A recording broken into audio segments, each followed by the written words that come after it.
Le premier, c'est moi. Le premier, c'est lui. On va dire 1-1. Salarjin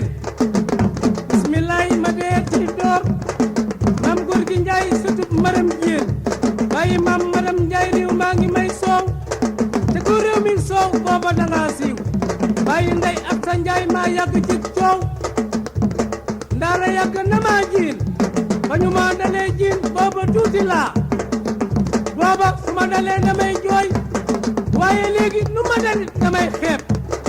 lay bari te lay baree bari lay baree bari te lay baree bari ndaanaan laa ñaari yoon. coach Mohamed Aliou Ndiaye maa ngi lay ziar. maa ngi lay ziar bu baax. borom ganaar yu bari.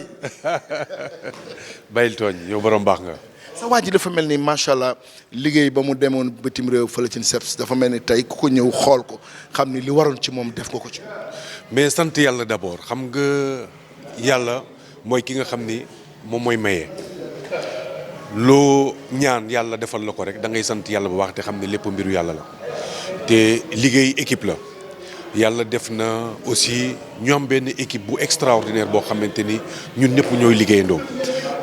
xam ngeen ni Balla Gaye demoon na préparé wu toujours ci combat bi na waroon na nekk le 31 yàlla def ko àndoon ceeg Moussa Fall comme toujours un ami un frère comme on dit ça bouge pas ñu préparé woon ko à l'INSEP far nag yàlla def combat bi antuwul mu war a amaat deuxième phase bi ñu jàppoon ko mois de novembre yàlla aussi def li muy def ba Balla Gaye papam daal di dëddu àdduna ñu koy ñaanal yàlla na ko yàlla yërëm te yéexee ñu fi mu nekk saraxam yàgg ci xale loxo yi ci loxo xale yi sauf que nag préparation bi nag waroon na différent ci li Balla Gaye doon parce que Balla Gaye était devenu quelqu'un d'autre parce que xam nga bu ñu naan boo demee ba am yàlla def nga am choc émotionnel dafa nekk loo xamante ni lu doy waar la pour un sportif donc il fallait que ñu sóoraale loolu dem mettre ko dans une ambiance boo xamante ni moom ci boppam dina dellu si waat xel mi dellu si waat pour que li ñu bëgg ci moom mën ko am cette fois-ci nekkul woon INSEP mu nekkoon Oxygène Factory benn centre la aussi comme l'INSEP en fait bu nekk dans le 78 les Mureaux wax dëgg yàlla am fa suñu benn xarit suñu benn doomu ndey ku ñuy wax Doudou Fall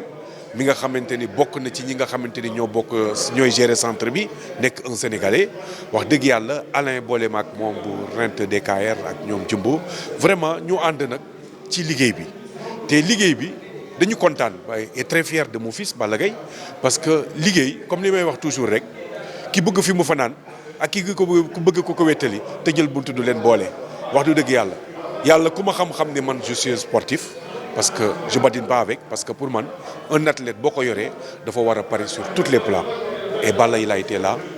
Wan man ni ma kani liñ koy defloo sax ñun moo ñu ko gën a bëgg xam nga nag loolu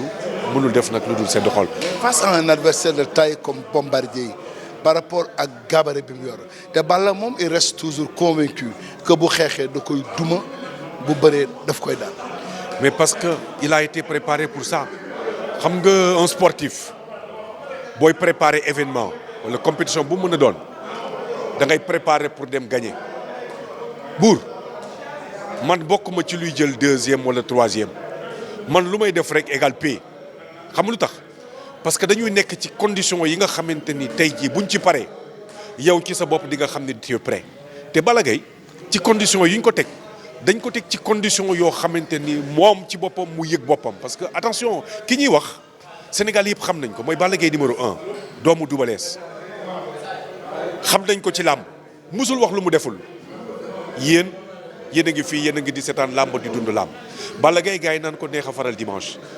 Balla Gaye tant que mi ngi nekk ci jàmm di yëg boppam xam nañ ni amul dara lu ko tëj ci làmb dañuy wax nag des fois il est arrogant il est dire mais c'est un sportif da koy dund bu nekkee ci moom muy sentir que ni am na doole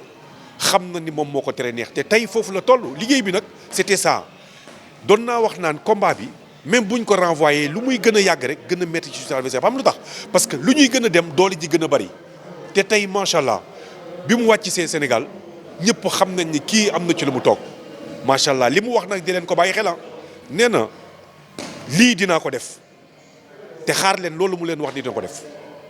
c'est une certitude waxuñu la pour bëgg lu la neex mën nga ree mais dafa nekk loo xam ne tey lu fi nekk la. te kenn du ko dindi. jour mu daanu mën nañ ko ci xaar. mais bien sûr mais yow attention di bëre xale boo xamante ni tey il fait 145 kilos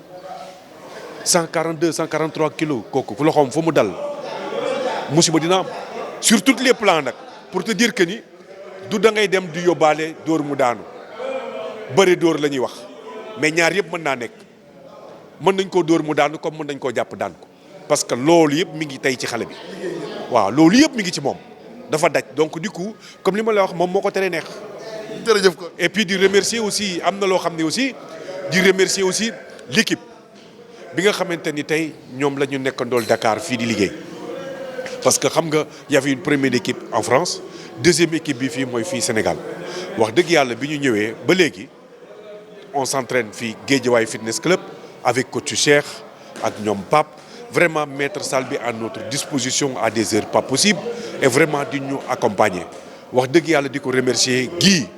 coach la boo xam te ni Sénégal léegi kenn dootu ko présenté vraiment nekk aussi un coach très technique wax dëgg yàlla aussi ànd ak moom ci liggéey bi ak Khadim boxeur un très grand champion boo xamante ni aussi ñëpp xam nañ ko wax dëgg yàlla moom it ànd ak ñun ci liggéey bi et vraiment pour wax la ni mention spéciale pour toutes les coachs yi nga xamante ni tey jii jàmm ak salaam la ñuy def lépp lu ñuy def aussi dañ koy teg ci yoon sans compter nag ñi nga xamante ni ñoo ñuy wër di ànd ak ñun tous les jours babooy magu xale yi Lirou Diane wax dëgg yàlla bàyyi seen yitte Sa Thiès tey comme li may wax Sa Thiès dafa mel ni tey papaam da ko dénk Balla Gaye parce que ni mu koy taxawoo même c'est même plus que extraordinaire Tafa Buju moom it wax dëgg yàlla doomu ndeyu Balla Gaye Alioune Badara bu Sa Thiès kenn demul mu des wax dëgg yàlla on est bien dans un très bon état d'esprit Baye Ndiaye regroupement bi juma mi nga xam ne moo yore lekk bi wax dëgg yàlla liñ ko wax mu di ko def niñ ko bëggee mu koy toggee mu di ko def ba vraiment xale yi aussi di seen gis seen bopp on remercie beaucoup nag parce que lépp nag aussi lu njëg Ndiaye c'est Aziz Alé Ndiaye parce que Aziz Alé Ndiaye mooy ki nga xamante ni tey mooy li ma la wax rek nit boo ko yoree li ci gën a am solo xool lan mooy bien-être am mooy bëgguñu mu manqué dara lépp lu mu bëgg rek nañ ko ko defal comme c'est pour cela que un champion c'est quelqu'un qui est à l'aise c'est quelqu'un qui a l'esprit tranquille li ko war nag xam na ko mi ngi leen koy wax saa su nekk le premier c'est moi te loolu ma leen ko waxee le premier c'est lui on va dire 1-1 Sénégal merci beaucoup. ça bouge pas. salari jiin bismillahi ma dee ci door maam góor gi njaay sutub maram jiin bàyyi maam maram njaay réew maa ngi may soow te ku réew mi soow booba dangaa siiw bàyyi ndey ak sa njaay maa yàgg ci coow ndaara yàgg na maa jiin ba ñu ma dalee jiin booba tuuti laa booba su ma dalee damay jooy waaye léegi nu ma dalit damay xeeb nay bari te nay baree bari